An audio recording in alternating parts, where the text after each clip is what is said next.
badass. And I love The Mandalorian, but I feel like the little baby Yoda steals the whole freaking show. So cute, so cute. So cute.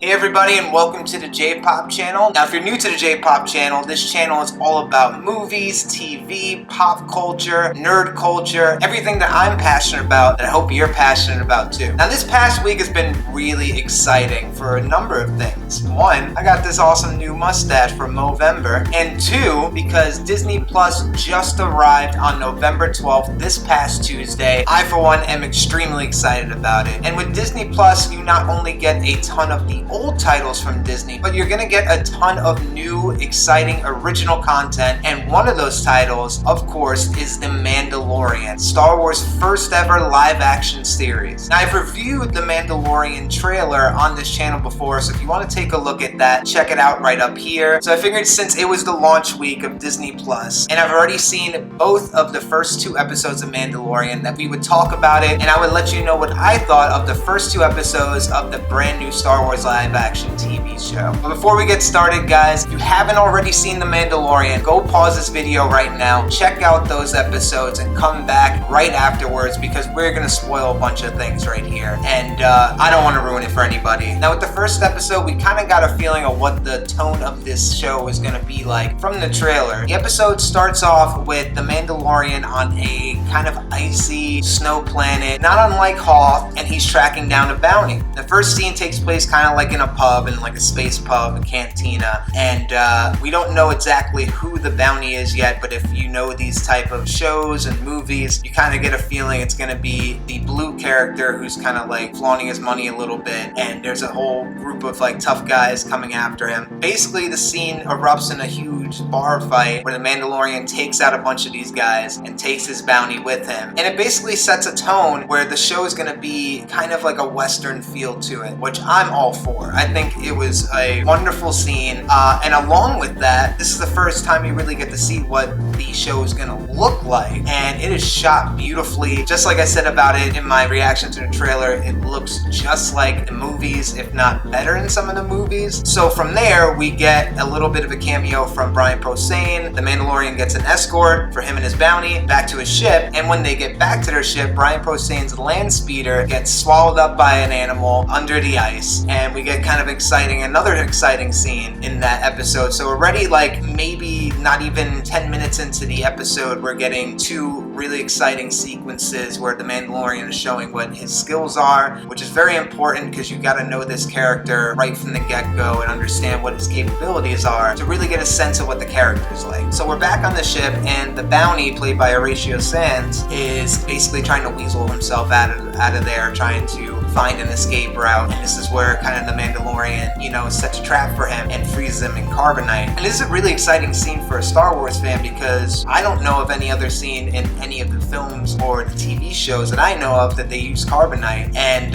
it's really interesting because I don't think it's really been used by any other bounty hunters but Boba Fett. So it's kind of a tie-in with another Mandalorian, another bounty hunter, so it's kind of a cool little callback there really quick. So the Mandalorian meets up with Grief Karga, which is Carl Weathers, who is the leader of the bounty hunter kind of guild. He's basically speaking to him about not getting enough jobs, he's not getting enough money, that he has to share these jobs with the other bounty hunters, and that's not really doing it for him financially. So he asks for a big contract, and Grief Karga tells him that there is a big bounty, but it's kind of off the books, that it would be kind of a, you know, deal with maybe the underworld. The Mandalorian takes it anyway, and that's where we meet Werner Herzog, who is obviously working with the Empire because when he goes into his kind of lair, he is flanked by stormtroopers, kind of haggard, you know, stormtroopers who their armor looks all run down and dirty and worn out. Now, I don't know exactly when this takes place, like how long after the events of Return of the Jedi, but it is really interesting to see the fallout of that finally. in a TV show or movie, and they are worse for wear, for sure. The Mandalorian speaks to the client, which is Werner Herzog. He basically says that he knows exactly about the Mandalorian and has only the information of like a vague location and the age, which is 50 years old, for the target, for the bounty. So the Mandalorian agrees because the bounty would be very valuable for him. And that's where we basically see right after that the Mandalorian take some of this metal. Werner Herzog gives him a piece of Beskar as a kind of down payment for the job, which is a metal that the Mandalorian used for their armor. It's very strong metal. He takes it to an armor, and you see this kind of ritual that takes place and how much this means to him and his religion as a Mandalorian. So that scene basically sets the tone, showing you just how important this mission is for him. And that sets up the Mandalorian going to this desert planet. On the planet, he meets this character played by Nick Nolte. Excuse me if I'm not pronouncing this right. Kuiil. I think that's it. Kuiil. I don't know. I don't believe they say it in the show. There was so much going on that I missed some names here and there. Kuiil saves the Mandalorian from being attacked by this creature called a blur. Basically, he says that, you know, this target, this bounty, has caused a ton of violence and disarray in his whole valley, his home valley. So he wants to help the Mandalorian just to bring peace to his home again. So he will do anything that it takes to help the Mandalorian get this asset out of there. So he basically says that, you know, in order to take him to the location of the bounty, he's gonna have to like tame this wild blur. And you get this sequence where it's kind of like, you know, the Mandalorian doing cowboy shit. So basically they take the blurg out there, the Mandalorian finds the location, which is like this camp, and the camp is full with people there with blasters and all sorts of weapons, you know, protecting the asset. And he's thinking about a very strategic way of getting the asset, and that's where we see a bounty hunting droid come in by the name of IG-11, and he just starts lighting up the freaking place. Now this character is played by Taika Waititi, which I believe is one of the executive producers on the show. In any case, IG-11 lights up the freaking place, and the Mandalorian rushes down there to try to stop him because he's gonna take his bounty or just ruin the whole thing for him. So he makes an agreement with IG-11 that they're gonna split the bounty, and they just go to freaking town on the rest of the backup at this place. Like, they light everybody up. It's a crazy action sequence. I loved it. It was just like something out of the movie, and I'm just loving the choreography, the fight choreography of these scenes. It is top notch. So at the end of the sequence, they check for life forms, and they find one behind the wall, and after they blast through it, they don't see anybody. But then IG-11 finds that there is a sign of life in there, and they find this kind of like floating egg kind of carriage. When they open the carriage, they see that it basically is a baby. And when the Mandalorian was given the job, he was told that of the vague location and the age was 50 years old. So when we finally see the baby, it is a little baby Yoda, who is freaking adorable, by the way. So the Mandalorian is supposed to take this bounty back alive, but that's when IG-11 basically says that he was given the job to either take it back alive or dead. Doesn't matter. So he's gonna blast this baby to freaking smithereens with his blaster, and that's when we see the Mandalorian shoot IG-11 in the head, and basically the episode ends with the Mandalorian embracing the little baby Yoda, and that's where they left us in the first episode. This leaves so many questions, so many questions, because this is the first time in any of the live action movies that we really get another one of Yoda's race. I know that we got a female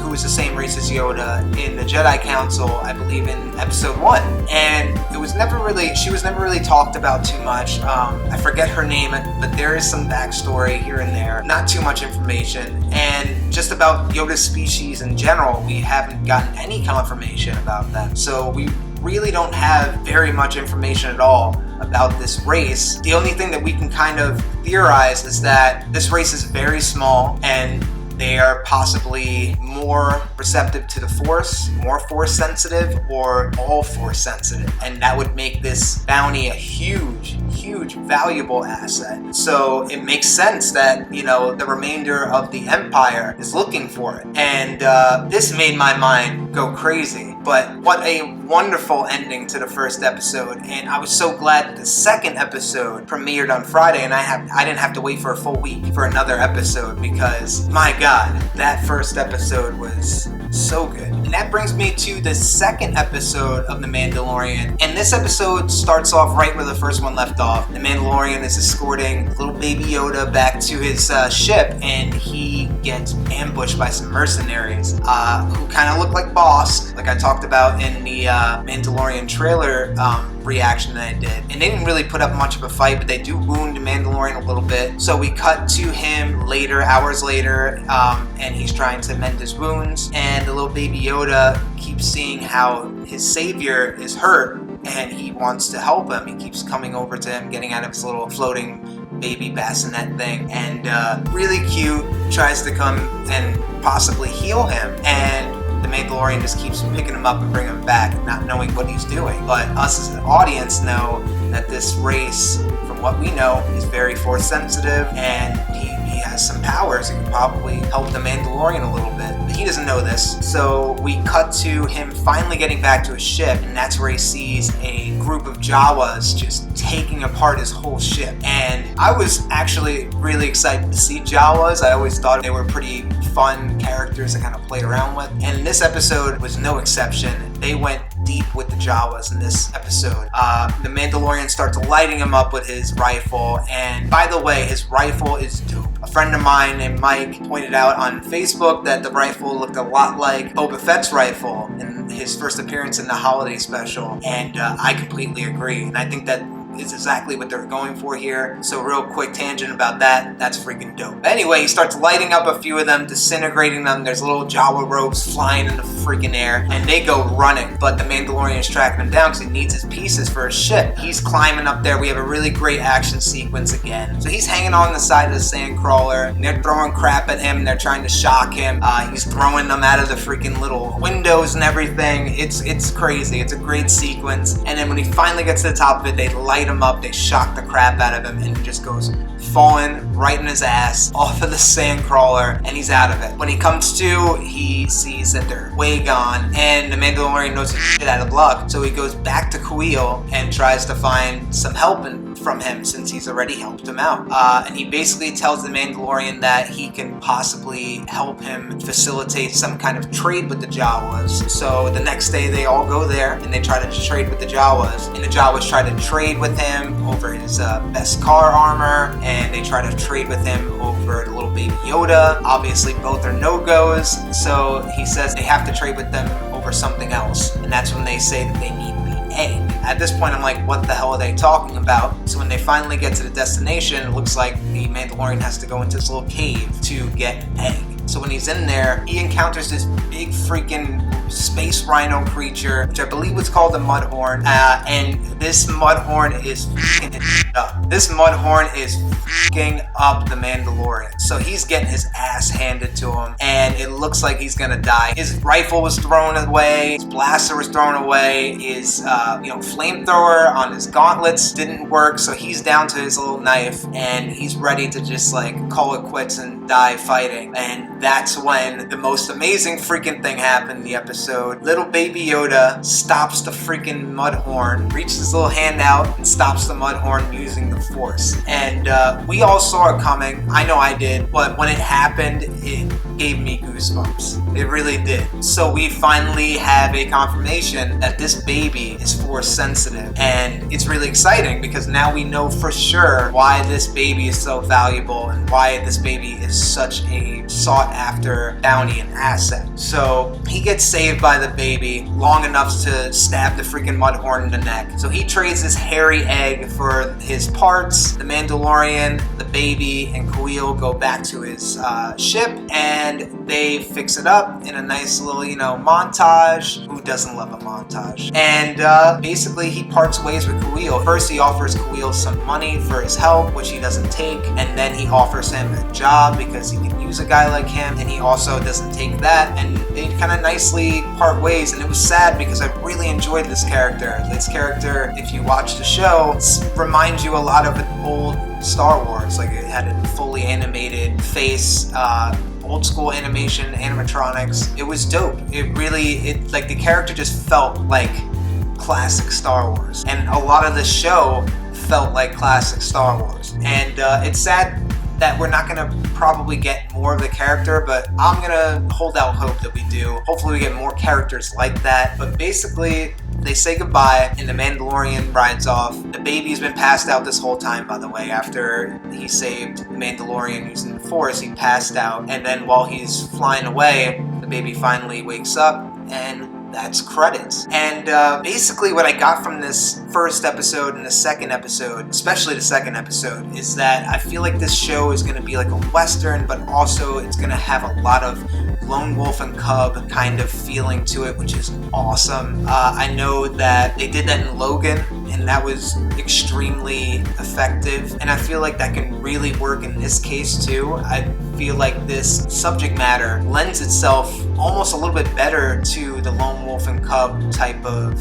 feeling than Logan did, and Logan was amazing. I feel like this show is already amazing, and it's only gonna get better. Everything about it was pitch perfect in my opinion. Like I said, shot beautifully, edited beautifully. The acting choices were great so far. Werner Herzog as this kind of fallen piece of the Empire. Carl Weathers being a part of this show really, for me, legitimized it even more. It felt like cinematic even though it was a television series. And that's exactly what they were going for, I believe. And they hit the nail on the freaking head. They really delivered with this. When they were launching it, the first thing that came up right there, Mandalorian. There was a good reason for that. It's amazing. And if you're gonna hang your hat on one show, one original show for your brand new streaming service that's going up against Amazon, it's going up against Netflix obviously, and HBO is on the horizon, you need to hang your hat on something solid, something that really has substance to it, and something that's new. We've never seen a live action Star Wars show, and a lot of people were concerned that if we saw a live action Star Wars show that it's gonna be diminishing returns. It's not gonna be as solid as the movies, and this was as good as the best movies that the Star Wars franchise has to offer, in my opinion. Now I'm a little more optimistic than the normal Star Wars fan, but I felt like this had the same quality as a movie from the first trilogy. I really do. And if these two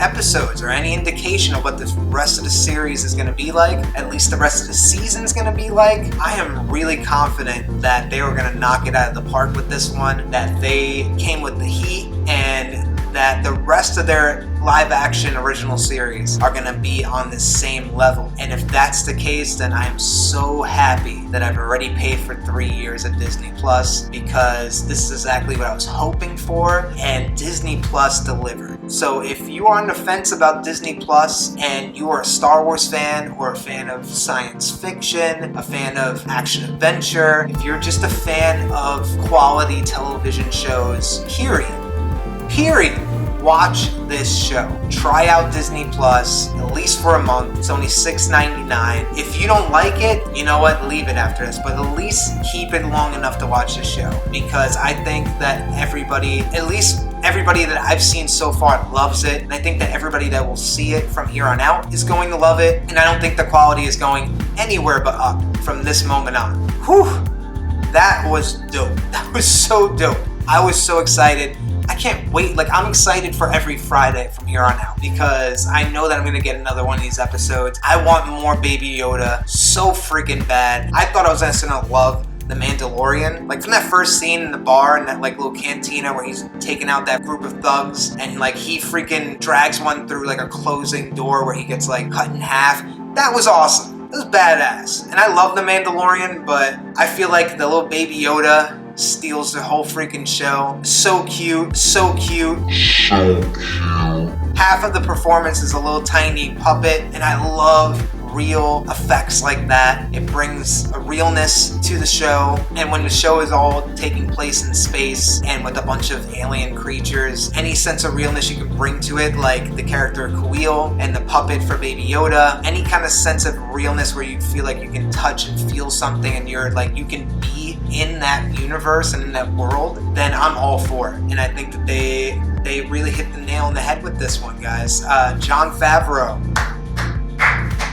thank you. thank you, Jon Favreau. Because damn, this show looks good, and damn, this show is good so far, and it's gonna continue to be good. I'm gonna say it right now. This show probably is gonna win some Emmys, at least some Golden Globes. It's definitely gonna be nominated, but I'm gonna say it right now. The show's gonna win some awards. But that's how much I love it. That's how highly I think of this show. Even if it doesn't win awards, it's already winning because the quality is so good. And as a Star Wars fan, I had so much invested in this, and I'm so happy that it turned out the way that I hoped it would. Because, you know, it was really good. It was really, really good. I can't wait to see the next episode. It's less than a week away now, so Friday can't come soon enough. So that's pretty much it, guys. That's my review of The Mandalorian episodes 1 and 2. I loved it, obviously. I've gushed all over the place over this first 2 episodes and over this series. So you know that I loved it. I want to know what you guys thought. So please leave me a comment below. Let me know what you thought of the episode. Do you love The Mandalorian so far? Is this show everything you hoped it would be, or are you a little disappointed? Do you want more Baby Yoda? Do you think we'll get more of the Empire? Do you think we'll get any cameos from characters we might know? Who knows, guys? Let me know what you think.